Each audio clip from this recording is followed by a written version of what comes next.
Welcome to the Rim Break Rodeo. We hope this video helps.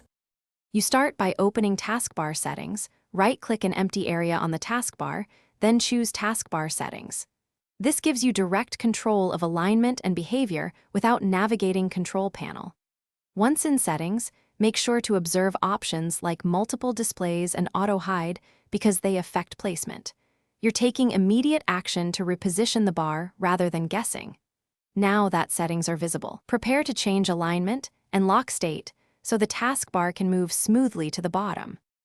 With settings open, change the alignment control to bottom, or if your system lacks that option, unlock the taskbar so you can drag it manually.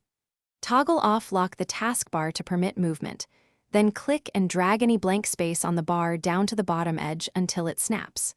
Make sure Automatically Hide is disabled so you can confirm position immediately. These steps explain why unlocking is necessary and how alignment or manual dragging achieves the same result.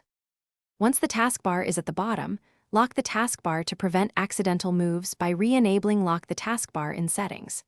If it won't stay put, restart Windows Explorer via Task Manager to apply changes immediately. This refreshes the shell and often resolves snapping problems. Make sure display scale and multiple display arrangement aren't forcing repositioning, because odd DPI or extended desktop layouts can override placement. If that fails, undo recent display changes and try moving again. Thanks for watching. Consider subscribing if we helped you.